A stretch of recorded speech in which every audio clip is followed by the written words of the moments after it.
Tuhan sertamu.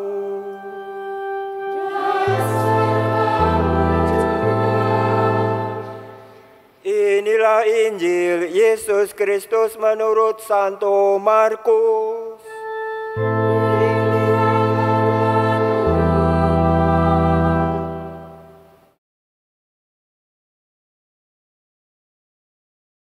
Bab 1 ayat 40 sampai 45.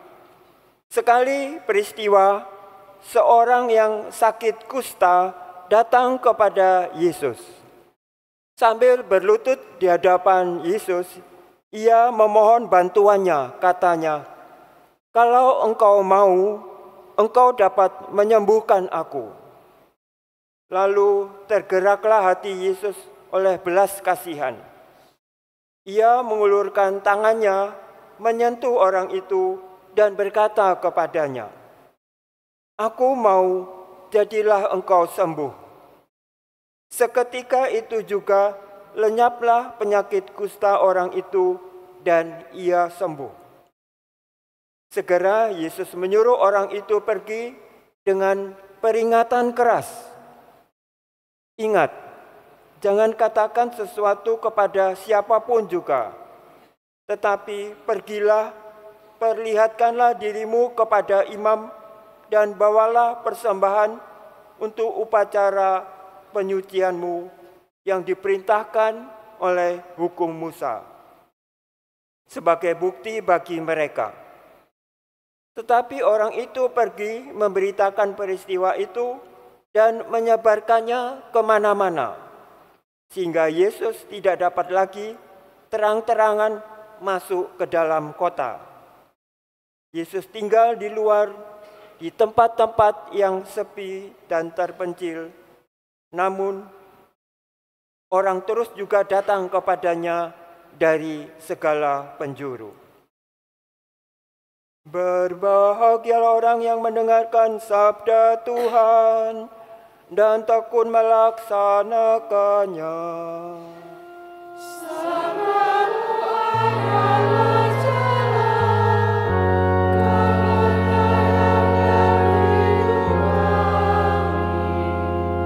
Semoga oleh sabda Tuhan diteguhkanlah iman kita. Amin.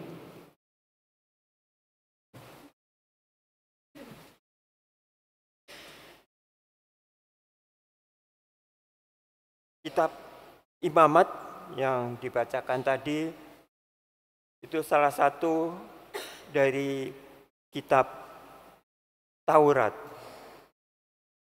Kitab Imamat itu menyatakan apa yang menjadi aturan bagi imam-imam.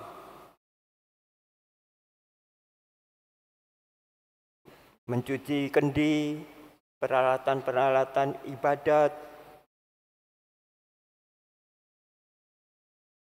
membawa persembahan, juga mengikuti adat istiadat yang sudah lama mereka jalankan, perintah Musa itu. Makan dengan membasuh tangan lebih dahulu. Semuanya itu baik. Tetapi Yesus selalu membaharui perintah itu. Orang kusta itu penyakit yang mematikan. Dahulu kala itu, kusta itu kita tahu membawa orang kepada kematian dengan pelan-pelan. Mula-mula tidak berasa bila katakan kena paku atau jarum.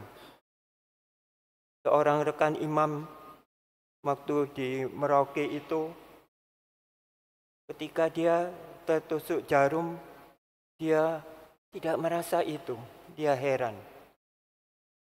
Lalu mungkin dia mencari-cari, itu mungkin kusta.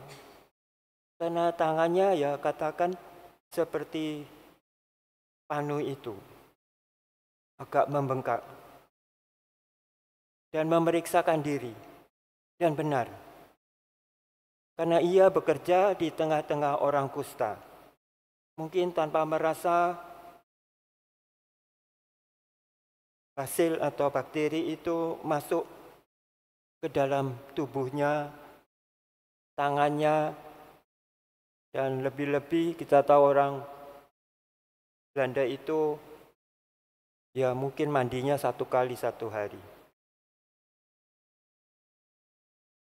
Dan itu membuat dia terkena. Untung zaman sekarang, pergi ke Sintanala di Jakarta itu khusus kusta 3 tahun. 3 tahun baru kembali ke Merauke situ, meskipun masih ada belang-belangnya, kemerah-merahan atau keungu-unguan itu, dengan minum obat terus-menerus sembuh. Karena itu memang penyakit kronis, sehingga sembuhnya juga pelan-pelan. Kumannya mirip kuman TBC. Dahulu di waktu zaman Yesus itu keras sekali, bahkan dianggap orang berdosa. Harus rambutnya awut-awutan, harus pakaiannya kumal, harus berkerudung, harus tinggal di luar kemah, artinya di luar kota. Ingat di film Ben-Hur itu, mereka itu tinggal katakan di hutan, atau mereka masing orang-orang kusta yang ada berkumpul, dan pasti mereka itu sangat cemas akan hidupnya. Apalagi mereka dianggap orang berdosa. Dianggap orang berdosa. Dan mereka pun merasa diri berdosa. Dan karena itu orang kusta ini yang bertemu dengan Yesus merasakan, dan mungkin dia sudah mendengar tentang seorang bernama Yesus yang seperti seorang nabi, maka ia pun mengatakan, "Jika engkau mau, engkau dapat menyembuhkan aku." Dari hati nuraninya, orang ini meminta kepada Yesus. Dan Yesus yang tahu segala yang dirindukan orang ini, yang lemah, yang dianggap berdosa, yang dikucilkan, yang tertindas, katakan dengan pendapat orang zaman itu bahwa ia berdosa besar, malahan harus selalu mengatakan dirinya najis, najis. Najis itu artinya orang berdosa, itu yang najis. Karena itu ia memohon dengan sangat. Dan Yesus yang berbelas kasih tak terhingga itu menyatakan belas kasih Allah kepada orang berdosa ini. Ia menyentuh tangan orang itu. Sentuhan pada orang yang kusta di zaman itu mungkin langka. Siapa berani menyentuh orang kusta? Hanya imam-imam yang boleh memeriksa orang kusta dan menentukan orang itu kusta.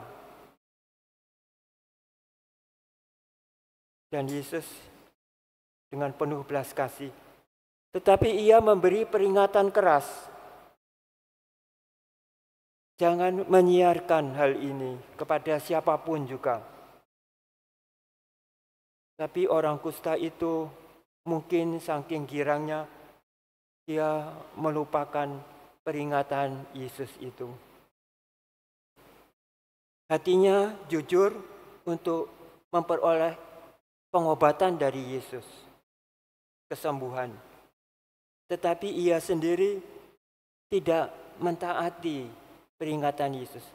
Dia tidak teposliro, artinya apa yang ada dalam hati Yesus. Karena Yesus tidak mau bahwa dia dianggap sebagai tukang penyembuh, tukang obat. sehingga ia tidak bisa masuk ke kota-kota.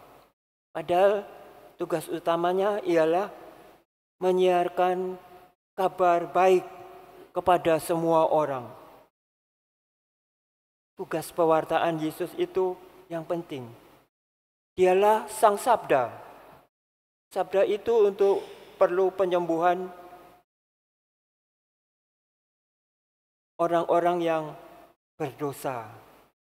Orang yang merasa dirinya ingin disembuhkan dari kelakuannya, perbuatannya. Orang-orang yang ingin mendapatkan kasih sayang dari sesamanya. Karena itu, orang ini mungkin saking gembiranya dan Yesus dengan hati yang tulus membiarkan hal itu terjadi. Ia pergi ke tempat-tempat yang sepi, ke tempat-tempat di mana mungkin kalau Markus menceritakan dia belum bersama dengan murid-muridnya. Lalu kita tahu hendaknya kita juga seperti Yesus penuh dengan belas kasihan, mau mengerti orang lain.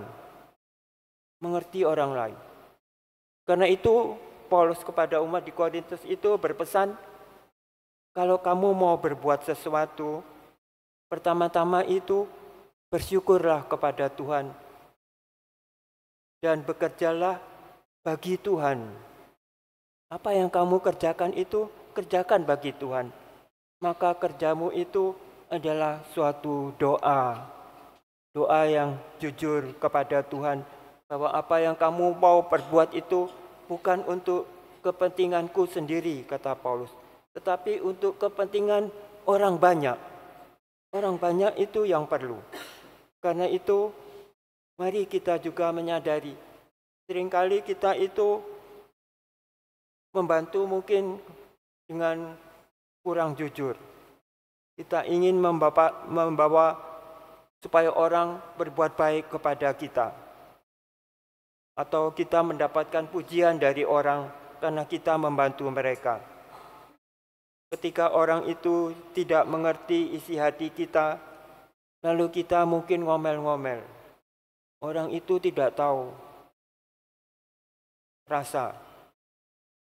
Tetapi kita hendaknya dengan rela hati mengerti orang lain, tetapi sekalipun diri sendiri kurang dimengerti, kita tetap berdoa untuk orang itu. Tetap siap sedia menolong dengan hati yang jujur, dengan hati yang bersih. Karena itu mari kita bersyukur bahwa Tuhan itu memberi kepada kita teladan hidup yang membawa kita kepada kehidupan. Amin.